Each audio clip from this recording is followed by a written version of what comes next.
Hello, welcome to the Gren Hill Chronicles podcast. My name is Don Bishop, and I write as T.S. Pedramon. Today on the Gren Hill Chronicles podcast, I am with two very special guests. One of them, we go way back, and the other one we go almost way back, just a few years less. I am here with one esteemed Joel Bishop and one former Julianne Bishop, now Julianne Roan. So, Dad, how you doing? Sister, what's up? Hi. Hi. I thought it was funny. You almost called me the former Julianne Roan. Yeah. No, that's current Julianne. It's because I struggled for years to call you Julianne Roan, and so I kept trying to call you Julianne Bishop. So today's episode we are calling Geeking Out with the Bishops. I wondered about maybe calling it Geeking Out with Grandpa, but we don't have any of his grandkids here on the line. But yeah, Geeking Out. So we accidentally started right before I sat down and hit record. When Julianne joined the call, I was out of the room for the moment, and I came back, and I was standing in front of the camera, and she said, "Hi, Don's chest." And so I joked, and I grabbed my my chessboard, because that's something we do in our family. Yep. Yeah, so we like to play chess. That's something about us. Dad, you know like the names of some moves. I know you're not quite the fanatic as Uncle Craig, but Yeah, I used to be, but so I used to. but you've like actually. Go ahead. I used to play chess with him a lot, and I would regularly beat him, and then he really got into it, and he started to beat me, and I don't know. I don't play chess much anymore, but we used to know different moves and attacks and defenses and their names and I once read a book called Chess in a Nutshell that I actually owned when I was like in junior high school. Okay. So as far as like how I was able to con you into coming on the show, I suggested. So I'll explain my rationale for thinking of inviting you. Not that I would ever want to keep you away, but I was like, well, my book's coming up soon, launching my book, so I want to have kind of a couple of special episodes in February. And then I thought, well, yours and Mom's anniversary is coming up really soon. Yep. In particular, when this episode is published on February 14th, your anniversary is very soon. So I thought, maybe I'll have Mom and Dad on. Then I thought, well, I talk about fantasy and sci-fi all the time. That's not really Mom's thing so much, is it? So, Geeking Out. I suggested, why don't we just talk about great sci-fi or fantasy stories that you've enjoyed over the years. Okay. And just kind of play with why. I think this reminds me of a book I happened across in our house growing up. It was the science fiction, some awards, whatever, science fiction Hall of Fame anthology is what it was called. I remember that. And there were some interesting stories in there. One was called Universe, that took place inside a generational ship crossing the stars between solar systems, and the people had come to just forget that there was space outside. Right. The inside of the ship was their universe. Yeah. And there was another one where somebody woke up from a hibernation capsule centuries in the future and found out that most people now were pretty stupid because all the intelligent people in the mid 20th century were practicing family planning, whereas the lesser intelligent people were just having tons of babies. Yeah. And I remember that one too. And then there was another one. Ooh, did it come out of this? There were pig-like aliens. They looked kind of piggish, I think it said. But they landed on Earth, and they were like sharing technology and acting like the good guys.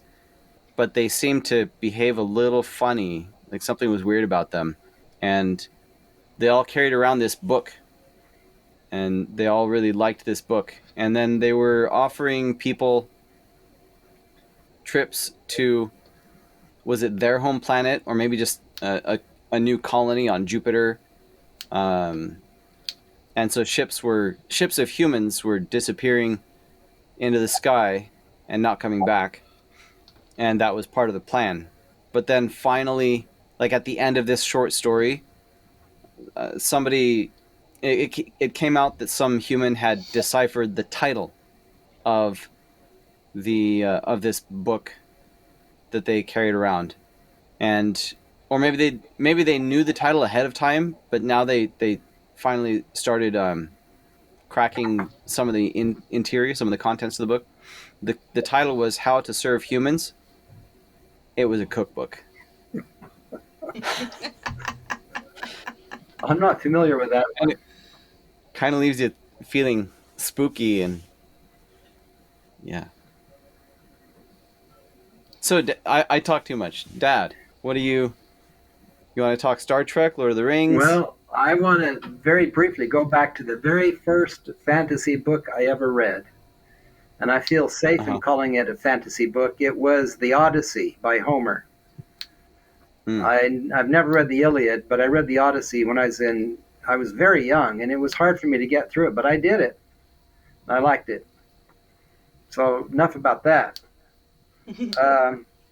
What got me onto science fiction, also when I was in elementary school, it was on the ride home. I rode the bus. We lived kind of out in the country a little bit. And one of my friends came to me just as he was getting up to get off at his stop. And he handed me a book and he said, "Read this, you'll like it," or something like that. And it was a science fiction book, and it was called Men, Martians, and Machines. I read it, and I've loved science fiction ever since. I must have been in 4th or 5th grade. I was pretty young. Yeah. Science fiction is great. I wound up writing fantasy, I guess, because that's what I kind of found in my lap in high school. Prior to that, I didn't see myself as a fantasy reader. I didn't really know what fantasy was, but I knew I liked sci-fi, and like I read all the Animorphs books. I was actually swapping messages with my old friend who lent me all those books. Who was that? Josh, that lived a couple of blocks away, and I'm not gonna say his last name on the air. Okay. But yeah, and I was talking to him. I was like, hey, least I can do is send you my book for free. So no obligation, just thanks. Yeah. What about you, Julianne? Well, I'm not huge on sci-fi, though I have read and love Ender's Game. Though I can't really think of any other sci-fi books I've actually read other than Ender's Game. But I've always loved fantasy. It's dragons. I love dragons and magic and elves and fairies and stuff like that. If it has dragons in it, I'll probably like it. Especially if there's like dragon human what's the word I'm looking for? Dragons and humans working together. Hybrids. Not hybrids. I mean, Yeah. Sure, maybe, but I mean with dragons and humans working together and like stuff like that. I don't like it when like dragons are just beasts or they're only evil. But Right. I like dragons a lot. Have you read Fablehaven? I have read Fablehaven, yes. Good. Have you read the Dragon Riders of Pern series? I have not actually read those, and I know you love them. I think I started one time, and I I couldn't get into it for some reason. I should Very probably good. try them again now, but I couldn't get into Yep. them. And I don't know why. Anne McCaffrey is actually one of the authors of my favorite series right now, so I should probably start reading The Dragon Riders of Pern again. Yeah. Well, Well, I met her son at Oh. 20 Books Vegas Nice. back in November. Huh. I bought his book. I haven't had time to read it yet. Rose swiped it and read it, of course. She reads everything that comes within 5 feet of her. Oh, Dawn, you know how you asked if I was gonna, just hand the book over to Angeli when it gets here, and I was like, well, no, I want to keep it nice. Well, I realized I got the hardback and the paperback, so I can give her one of them. You can do both. Yeah. This is kind of rare. I'm actually talking to 2 people who have read my book. Dad is getting close. He's near the end. But I am enjoying it. good. You hear that, podcast audience? He's enjoying it. You should buy it. Shameless plug. Shameless plugs are us. Boy, this camera is making me look all red. It's okay. I'm all washed out in white, so Yeah. I'm too red. You're too white. Dawn's just right. He's got a little hint of yellow. I have a lot of light in this room on purpose. Mm-hmm. And I almost went as far as turning on the closet light. I do that sometimes with the closet door open. But I think this floor lamp I have, plus the 4 LED lights recessed in the ceiling, it's enough. Anyway, so what was the book your friend handed you? Oh, it was Men, Martians, and Machines? Men, Martians, and Machines. I don't remember who wrote it. But I read it and I was hooked. Okay. I could look it up. What did you like about it? Oh, by the way, Julianne, science fiction is just fantasy with a certain flavor. I know. I really do know that. It's just, I guess that They're flavor different of flavors. fantasy I don't really get into as much. Yeah. In fact, so in the author space these days, they're using the term speculative fiction to group the two. Interesting. Because it's if you were in a world outside of what we consider to be realistic, current realistic, Mm-hmm. then it's speculative. There it is. I don't know. Eric Frank Russell. Eric Frank Russell. Published in 1955. That was shortly before you were published. Shortly. That's one way to look at it, yeah. One of my favorite science fiction series is an all-time classic. I've read the series several times. It's Isaac Asimov's Foundation series. Have either of you read them? No. Yes. It's not really. It's not fantasy so much as hard science fiction. There is some. Well, here I go. I'm gonna group the sci-fi within fantasy. The Mule, Dad. The Mule. He was just a what's the word? A genetic aberration. A genetic aberration. Totally explainable by hard science. No. What genetic aberration gives one telepathy or? Did he have some kind of mind control, or was it just telepathy? Yes, I don't it remember. was mind control. He could reach into people's minds. To him, their minds looked like a dial, and he could turn that dial to any setting he wanted. That's the way it was described in the book. Interesting. And his downfall was there was a woman that genuinely liked him herself, and so he didn't want to reach into her mind and turn that dial. And when she learned what she was, she wasn't controlled, and she could act of her own will against him. What was I going to say? About foundation. Oh, I thought psychohistory was a weird term for how it was described. Yeah. It's like predictive history Well, or statistical predictive history. yeah, Why psycho? You know, why the prefix psycho? Psychohistory. beats me. Did you know we named a car after I'm sorry? Lila and I named a car after an Isaac Asimov character? Oh, yeah? Yeah, we had a car, and actually we now have the same model again. We call it Norby. Because I remember reading in Boy's Life, they graphic novelized Norby, the mixed up robot. Oh, So our first Scion XB, and it's a funny looking car, right? But it's big inside, and that was what we needed. Like we needed an economy car with a lot of space inside, and with working AC, and that's what it gave us. But it had an alarm that was a little odd, and if you like looked at it wrong, then tried to open the door while it was locked, it would scream at you.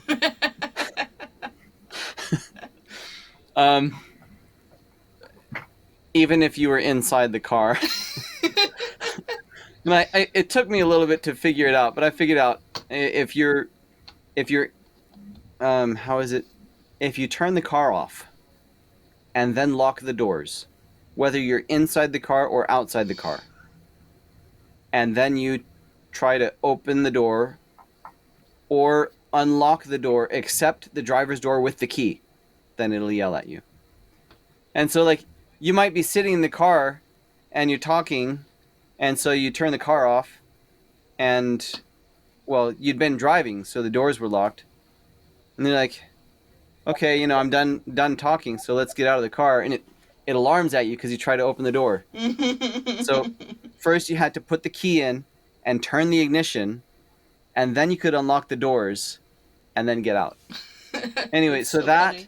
And then I put a roof rack on it. I drilled holes in the roof, and fixed a roof rack on the roof of this XB with chair rails, not chair rails, sliding door rails from Home Depot. So I got 4 5-foot pieces of sliding door rails from Home Depot, and each side had a sliding rail on the roof and inside the car, and they were just bolted to each other with nuts, holding it in place as far as, you know, so it wouldn't move vertically. And so I had that on both sides. Well, in that drilling through the roof, I touched the wire controlling the rear tailgate, the rear gate, the hatch, the rear hatch. So for a while it didn't want to work. And I I was able to make it work. How? By like hitting unlock on the driver's door and pushing on it with a broomstick while sitting in the driver's seat. And then, well, it got after this temperamental time, it started working fine again.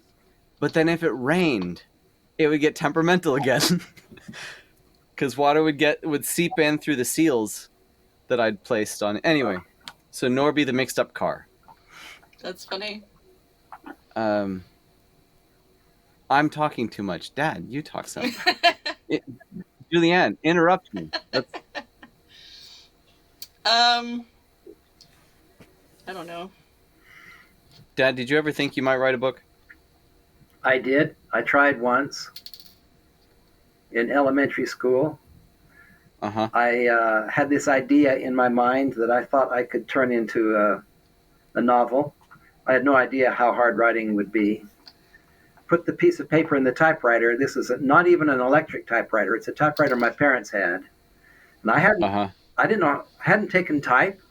I just hunted and pecked. You know, and you know how long and arduous and agonizing that is. and I got maybe a paragraph written and had to stop to go to dinner or something, and I never got back to it. Yeah, I got that far into, um, yeah, a couple of stories. Um, I had a but yeah, storyline or a story concept that I still think could be turned into a pretty good story. I've just What is never you it? should write it. never Yeah, write it. done anything about it. You should write it. Well, You it can would be type easier now. now that I know how to type and I have Yeah. computers and stuff. Yeah, and these days you don't even have to type. You can talk it. Yeah. You still have to do some typing. To fix your mistakes from talking. And what was I said that? to fix your mistakes from talking it. Yeah. Yeah, I was dictating something today. I'm writing a short story, to send out with my newsletter tomorrow, and it's the story of Delgan's grandmother. But yeah, lots of dictation errors to clean up before tomorrow afternoon. What's one of your favorite, or what's your favorite story or story book group? What do I call it? A series, Julianne. Oh, my favorite series? So I have two favorite series right now. The one that I mentioned that Anne McCaffrey was a writer of. There was another writer to it that I can't remember his name right now. But it's called the Obsidian Trilogy. What was the first book called? Can't remember right now. I could look that up. But it's got magic and dinosaurs and elves. Not dinosaurs. Why did I say dinosaurs? Dragons. It has dragons. Fire-breathing flying dinosaurs. Yeah, exactly. And then this T-Rex swooped down. The Outstretched Shadow. That's what the first book is called. Yeah, it has magic and dragons and elves and all this. It hits all the things that I like. And it, saves the world. But, that's pretty much every fantasy, really. Yeah, it's one of my favorites. It has like a sequel series that happens about 1,000 years after that one. That is also good, but I like it less. And the other series that is my favorite right now is called Cradle by Will White. It's fairly new. You've told me about this. I have told you about this one. It's fairly new. It has 12 books. They're all out. All the books are out. It's kind of like it's a power progression, like power creep book. In every book, he gets more powerful. It's kind of like an anime. It's an anime in novel form. It's a text manga? Sure. But I've never read any manga. Me neither. I've only really watched some. Well, I want to say some anime compared to people who really like anime, but I've watched more anime than people who don't really like anime. Uh-huh. What's the last anime you watched? I don't remember. It's been a while since I've watched any anime. I do, because I saw some recently. Unless you count Avatar: The Last Airbender, because I know that would be the most recent. Though it's still been a while. But that's not. No, it's not. It's not Japanime. No, it's American concept, just done in an anime style. Yeah. Although not every episode was animated in the same studio. Anime. And in fact, one episode was animated in North Korea. Wow. Interesting. Of all the things for North Korea to do business with the outside world, it's an animation studio. Interesting. Yeah. Anyway, so the last thing I watched was some Dragon Ball Z. I'd seen Dragon Ball Z on TV from time to time, and it seemed kind of interesting. And then I ran into this 3-disc pack at Goodwill, and it was Broly, Have you heard of Broly? I recognize the He- name. He's the legendary Super Saiyan, and like inherently super powerful, like frightfully so. Hmm. Um, so I was intrigued by the concept. I had heard of Broly before, and now after having seen these 3 videos, I am severely disappointed. They were so lousy. The story was so lacking. Um, yeah, if you ever want to watch Broly, just watch the first. That one's kind of okay. The second one, if you must. The third one is Just don't watch it. So is rather this dumb. anime? Yes, yeah. I've never been a fan of anime. Some. There's a huge, and I'm like Julianne. I'm not a connoisseur of anime. I don't like watch it all the time. I'm not, but I've watched some things, and some Mhm. things are pretty cool. Like Spirited Away. Spirited I've Away was never liked pretty Spirited cool. Away. It That's always seemed fine. really You can be weird wrong. to me. It was weird. It was intriguing, but it was weird. And then there are some things on Netflix that I've seen recently. Um, I started watching Comey Can't Communicate, which was pretty interesting at first. I didn't like their animeistic exaggerations. How when somebody reacts, um, they exaggerate it a lot in this series. But that's not why I stopped watching. Those like I could bear with it, but there was some insertion of uh, modern culture that I found annoying. Um, Okay. Oh, so I stopped I watching. watched. Anyway, Oh, I watched the live adaptation of One Piece, which I thought was really good. And I haven't. and I haven't. it's fine. But after that, I decided to try and do the anime, which I'd never seen before, and I couldn't even get through the first episode. I don't really know what it was. Maybe I just didn't like the animation or whatever, but I just didn't really like that one. So let's geek out with Dad.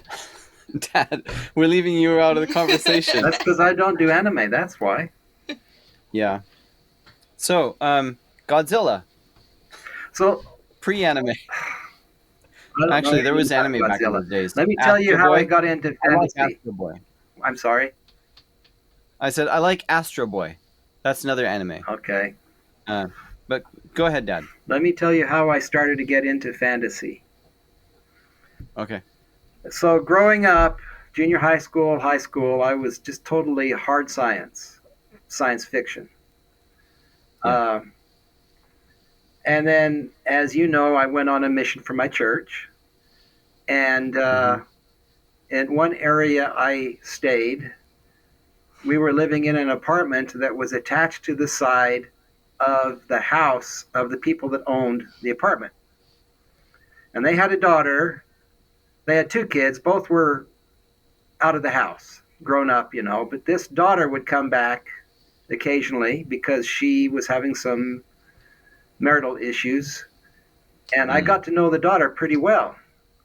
And as I was finishing my mission, she gave to me the 3 books of the Lord of the Rings.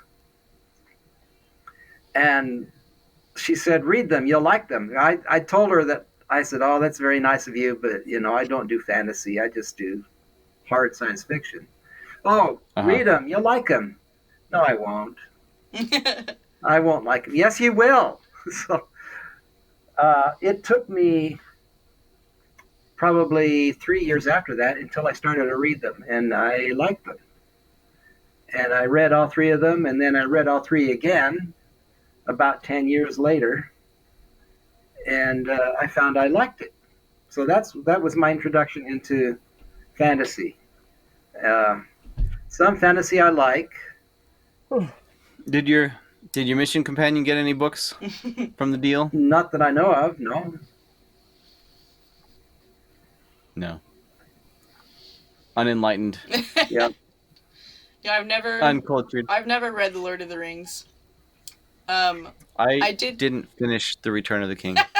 I tried to one time, but I will tell you, I tried to read it before we moved from Copeland Drive. So it was before I was 12 years old. I was probably like 10 or 11 when I tried to read it, and it was just not. I wasn't old enough to really get into that or really at all. Yeah. I should try Yeah. again. I really should. I've been saying that for years. I should try reading Lord of the Rings again. I just haven't. I think I was in my teens when I picked up Lord of the Rings. I would have had to have been, because in 2001, I had read it, except I didn't finish Return of the King. So in 2001, when the movies started coming out, I remembered being surprised because I didn't remember from the books any romance between Aragorn and Arwen. Mm-hmm. So Is I that mean, is that a creative liberty that was taken, or was that actually in the book? I think it's actually in the book.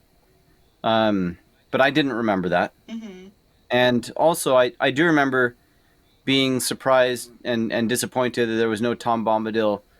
None Or at all. Mm-hmm. Yeah. It was like that was a big part of the book. Like that the journey to Rivendell. This it was kind of a big deal in that part of the book, and it just wasn't there. I'm like, well, what? They can't be in Rivendell yet. This thing never happened. Yeah. I have. And I went there with one of the I think it was the Excuse me a older second. Bergquist coming back from his mission. I'm doing a podcast with my son. Oh, It's okay. I have 2 burritos left. How many have? Do you want maybe to get some? Okay. I don't know how long. So for all of our listeners right now, How long I'll be in this podcast? my parents are in between houses. The moment. They're No, I'll come up. Okay. my dad got a job Thanks. in another state, so he's at a relative's house. Sorry about that, folks. That's fine. That's fine. I'm back. Hi, back. I'm Julianne. So, hi back. So I'm Don. Prime Video is doing a series set in the Lord of the Rings universe that happens before the first book, the Fellowship of the Ring. Have you watched any of it? We've not. watched the whole first season, Yeah, I've and watched we it. liked it. Is it? Okay. I- Well, good for you. I've watched it. I liked it too. Though, what's her name? Is it Is it Galadriel? Who I'm talking about? Like the main character? Yes. Yeah. Yeah. I didn't really like her character all that much. Well, the production values for this series is really high, and it makes it fun to watch. Yeah. Yeah. Is the do you I've not watched any of it. Have you picked it up or understood it to be message fiction in any way? Do you know what that term means? I do not. No. Okay. Have you observed it to because I don't know, like I said, I haven't seen it. But I've heard some people say that the way they're doing it tries to push some kind of political message. Have you picked up on that, or no? It's just a story. I don't recall. I feel like it does the same thing that a lot of shows and movies do these days, where they want a strong female lead, which is great. I'm all for that, but they push it way too hard, and it's just not. Maybe that's why I didn't really like Galadriel's character. I'm not against.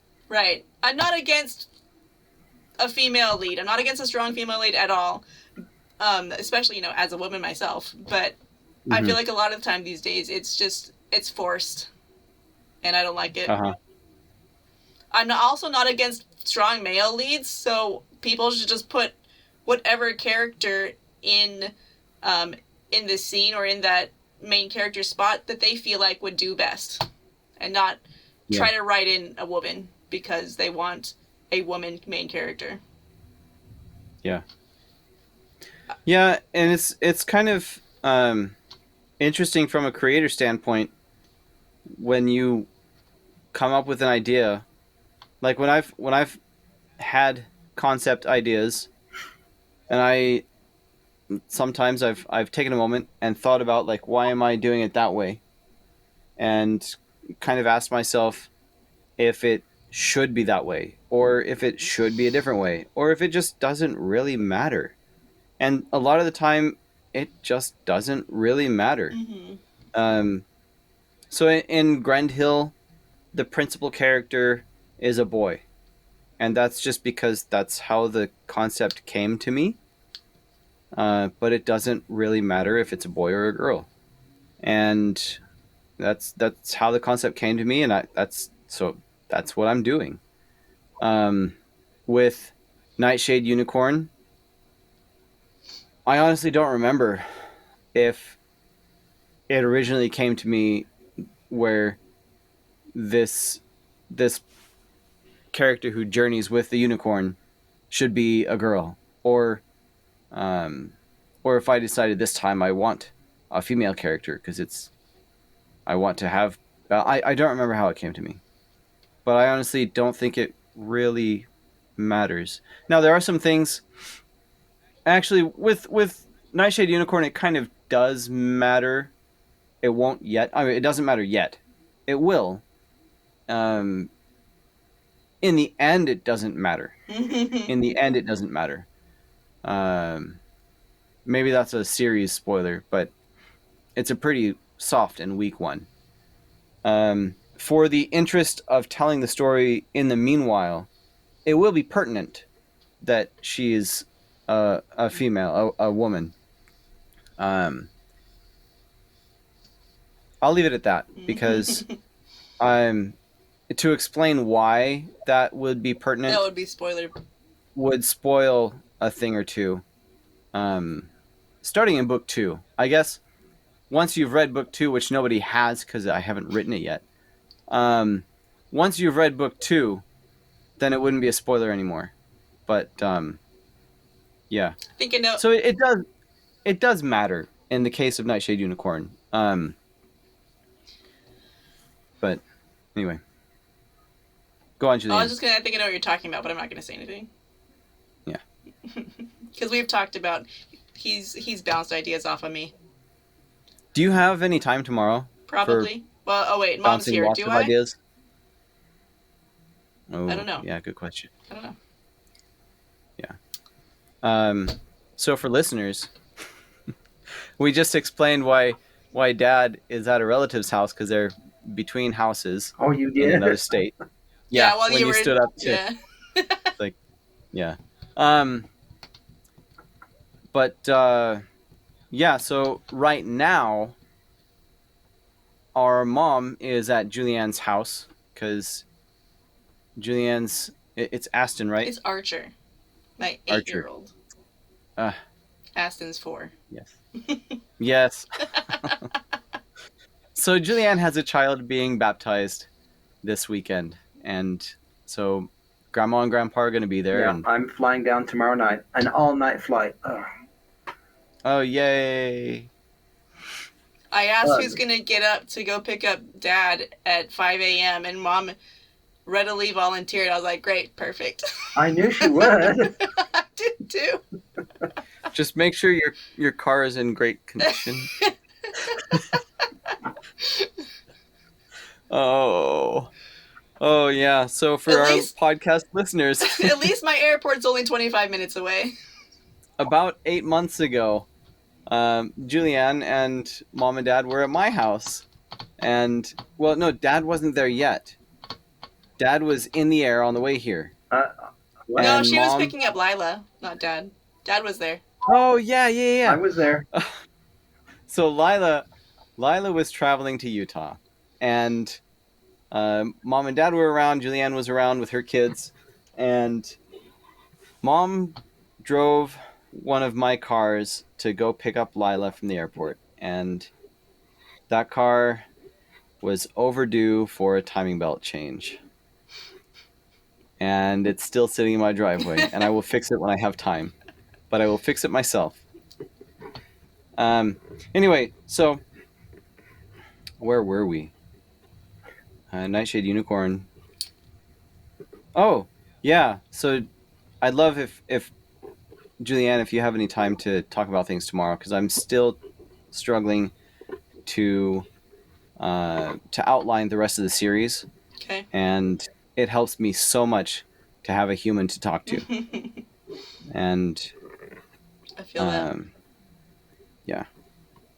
I'll probably be available at some point. Okie day. So, Dad, what else? What else is geeky? Nobody has said anything about Star Trek yet. I mentioned it.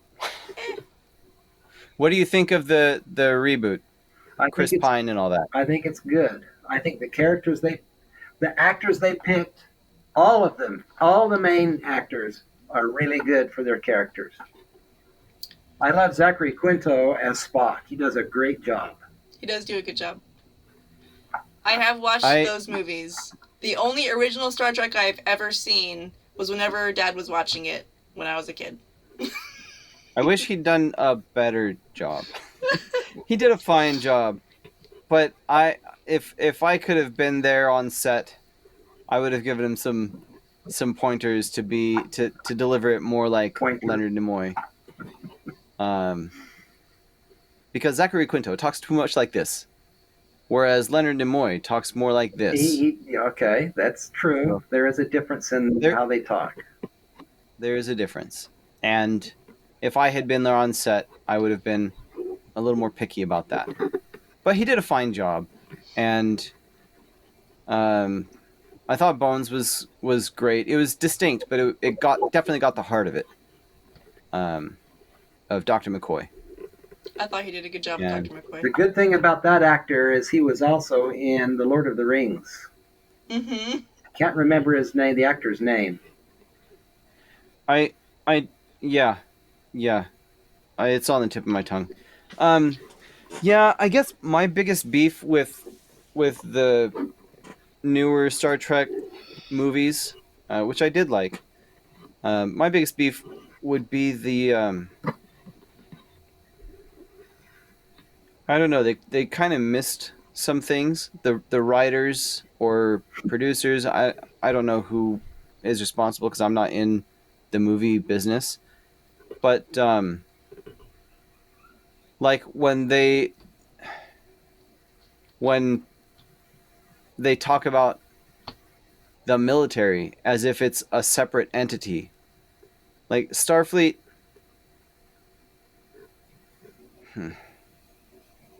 Yeah, I don't know. Anything that gets redone or adapted from a book is going to be missing things and having things changed. It's a space navy. Starfleet is a space navy, and they have some exploration vessels, and in fact, exploration is big for Starfleet. It's a big part of its mission. But Dad, correct me if I'm wrong, because you're a bigger Trekkie than I am. But like they call each other captain, lieutenant, commander. Like these are military ranks, right? And the captain exercises military authority, and so then the writers just kind of totally miss that when I think it's in the second movie. They're surprised that the military is doing something like that's you. Maybe you mean this other unit or division, then say that. Should have been caught. Somebody should have caught that as an error and corrected it. It would have been a minor adjustment in the big scheme of things. Not just that one line, but they would have had to change several things throughout the production of that film. But it would have been minor overall. So in the very early Star Trek, maybe it only came out in the books, and I read some of the books too. There was some concern in the very early days of Earth becoming a major player in this sector of space, that if Earth sent out its ships armed to the teeth or as actual military vessels, that it would play against them in with the other intelligent species. And so Starfleet was supposed to be a step removed from pure military. Okay. I don't remember what book I got that out of. I read a lot of books. When I was in junior high school, so my brother and I were big Trekkers. We made a distinction when I was young between a Trekker and a Trekkie. A Trekker was a serious student of Star Trek, and a Trekkie is someone who would go to the conventions and dress up. So we called ourselves Trekkers. Okay. But we loved Star Trek, and when I was in junior high school and he was in high school, Star Trek was already in reruns. I think it was broadcast live from 66 to 68 or something like that. Mm-hmm. And we had figured out a way how to hook up a cassette recorder to the back of our old black and white TV, and we could record the audio. And it was a whole lot better than just holding a microphone up and saying shh, shh, shh to each other, you know. And so we recorded and we had hour-long cassette tapes that we'd put in there, and we could record a whole episode, and we loved it, and we would record it, and we would listen to them back. But I bought a book about that time called The Making of Star Trek, and I read it so many times that it literally fell apart.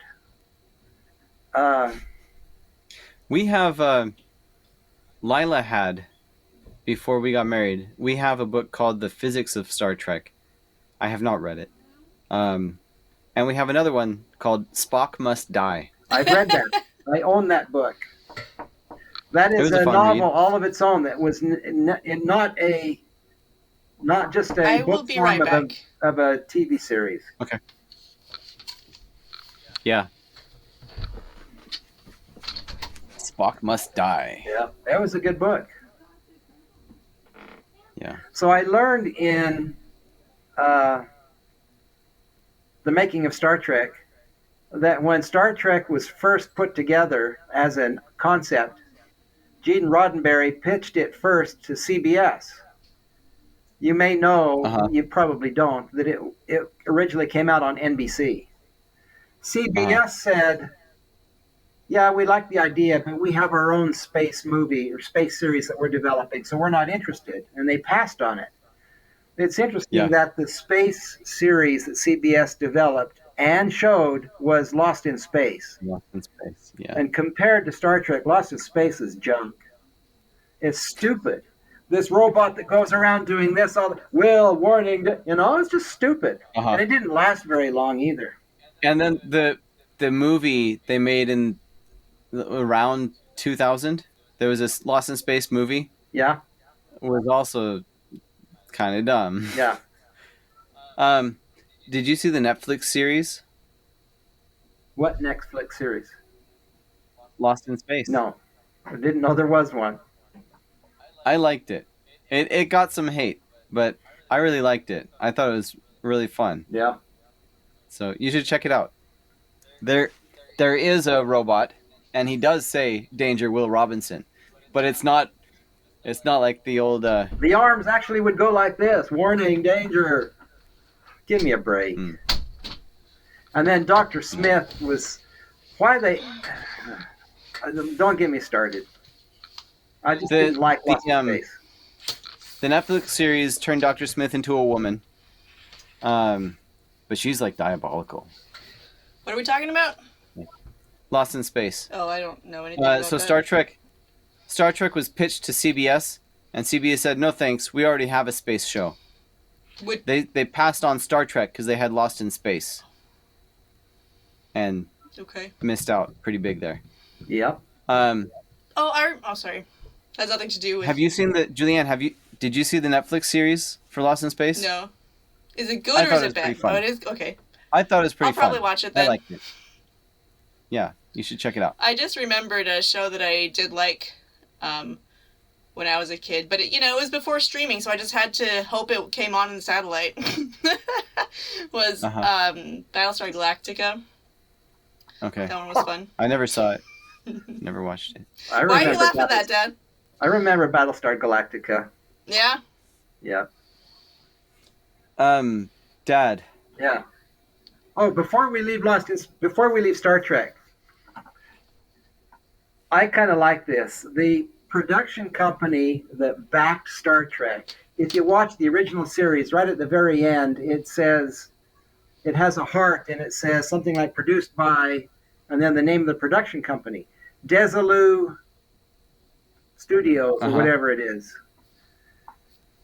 Desilu was owned by Desi Arnaz and his wife, Lucille Ball. If you ever watched I Love Lucy, Desi Arnaz, her real husband, is her husband in that show, in I Love Lucy. And I just always thought it was cool that this major comedian, Lucille Ball, backed Star Trek. Yeah. So I was going to ask you a question that I think you've answered just with how you've been talking about Star Trek, which was, do you prefer Star Trek or Star Wars? And I don't think you've gone into as much research with Star Wars as you have with Star Trek. No, Star Wars is nice, but Star Wars is fluff compared to Star Trek. Star Wars is space opera. Yeah. Dad, do you have Paramount Plus? I don't. No. Have you seen the new Star Trek series? I haven't. I've only seen the new movies in the theater. No, there's newer Star Trek series. There's an animated one called The Lower Decks. Oh, yes, and there's one about Captain Picard. I've never seen them. Me neither. Okay. So Star Wars, there was something else I was gonna mention or bring up, I don't remember. Oh well. So Star Wars is fluff? Yes. So when Rose saw Star Wars for the first time, she was, let me see, we lived in that house. She was probably 6 years old. Prior to that, she was a Frozen fanatic. Like when she was 3 years old, she was playing that she had magic and she was throwing ice on people, and she just loved Frozen. And then she saw Star Wars and she's like, what's Frozen? Man, Star Wars is awesome. Who cares about Frozen? That's funny. So the original Star Trek discussed serious issues. They'd weave them into their stories. Yeah. The very first interracial kiss on TV was Captain Kirk and Lieutenant Uhura. Yep. And they had an episode where there was this alien race where they had a line right down the middle and half was black and the other half was white. Well, some of those aliens had it reversed with the black on the other side. And it showed how stupid that was. It was a good episode. Yeah. Props left something to be desired at the time. Well, yeah. They did it cheap, yeah. I must confess I was not scared by the Gorn. Right. And Star Wars is very entertaining. Special effects have come a long way. Same with Star Trek The Next Generation. When I first saw it, the special effects blew me away compared to the original series. Yeah. Yeah, and like, how do they manage to do that kind of production on the schedule of a regular show as opposed to a movie? Right. And yeah, like the one where they get trapped in the wearable computer game.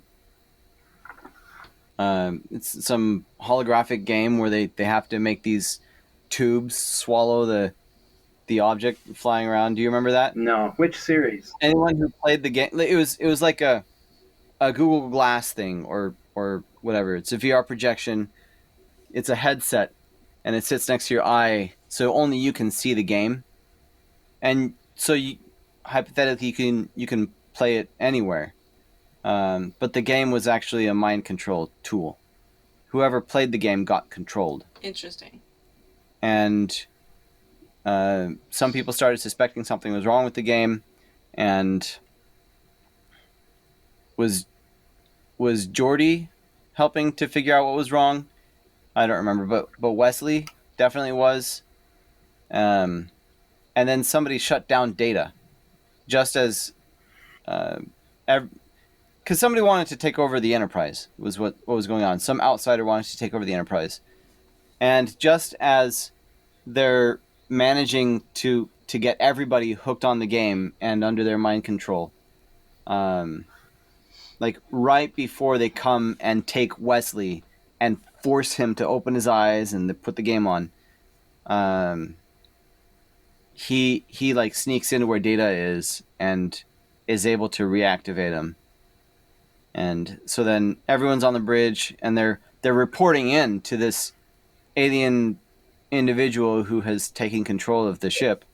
And Data walks onto the bridge with a strobe light and strobes everyone into freedom. Okay. But anyway, the game, like the game, like special effects, computer animation on a schedule. Yeah. And Farpoint. Although I guess that was the pilot, and they would have had whatever time. I don't know. I don't know how these things work. Yeah. Good series. I enjoyed it. The clown can stay, but the gorilla in the Ferengi suit has to go. What? Shut up, Wesley. You on the Farpoint mission, you told a joke. That was the punchline. Yeah, but Data, that was 5 years ago. I know.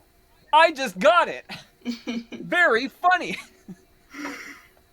You know, Brent Spiner, who starred as Data, was also in Independence Day as the long-haired scientist trying to solve he was the creepy in riddle that. of the aliens' ships. Yeah. I think he dies in Independence Day too. You know, he was born and raised in Houston. Nice. Don't know if you knew that.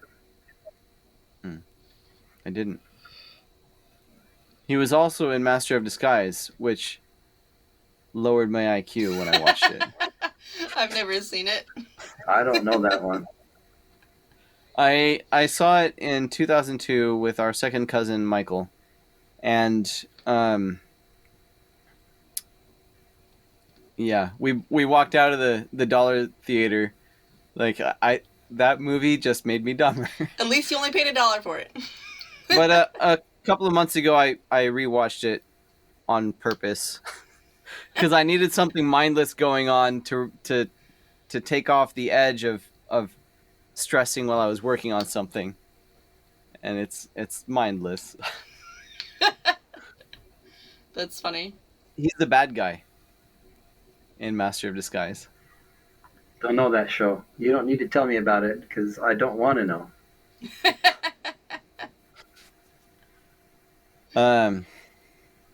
Yeah. Hey, Don. Hey, Julianne. What are your thoughts on the upcoming Harry Potter TV show? I don't know if I was aware of it. Oh. I haven't been paying super close attention, but I think it's Netflix, I'm not entirely sure, is doing a Harry Potter show. It's kind of surprising. Don't they know they have to pay royalties to J.K. Rowling? Like, I'm just saying, maybe it's not politically, Netflix is super woke. Now I have to look it up. See if So I'm right. I'd be kind of surprised if they're. No, I guess they've kind of backed a little bit. off of the wokeness because they've had pressure from audiences. Oh, it's going to be on Max, not Netflix. What is Max? HBO. HBO. They're not HBO Max anymore. Now they're just Max. Okay.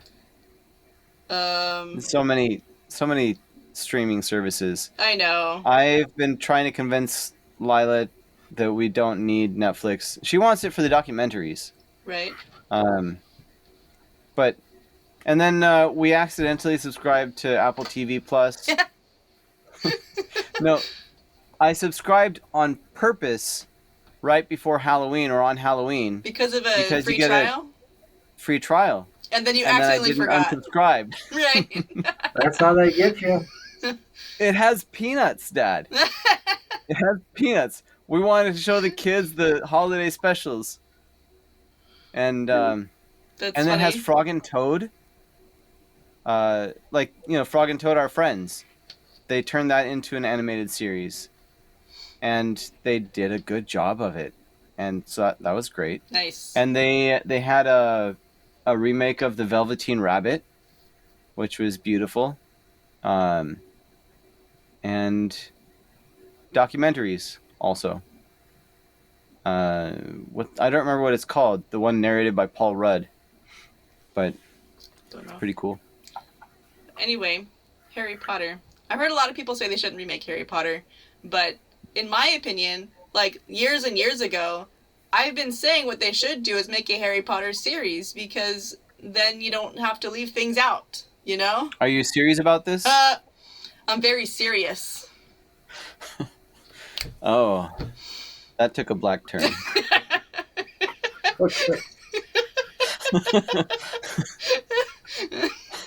Anyway, I'm excited for it, though I don't know You're how gonna throw me in prison for these jokes. So I don't know how I'll watch it since we don't have Max, but I'm excited for it, though I think I'm in the minority. I remember when it first came out, the book, and there was such a big hullabaloo about this great book. Everybody was loving it. And I was thinking, yeah, just another fantasy and big deal. And then Julianne got...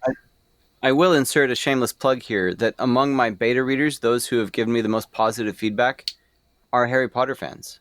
Yeah. So if you like Harry Potter, you'll like Nightshade Unicorn. Check it out. Yeah, good. So I went into the girls' bedroom, Julianne's and Audrey's bedroom. This is when we lived on Copeland one night. And Mom was reading out of the first book to the girls. And it was right where the Sorting Hat does its thing. Mm-hmm. And I stopped and listened for a minute, and I thought, hey, that's well written. I kind of like that.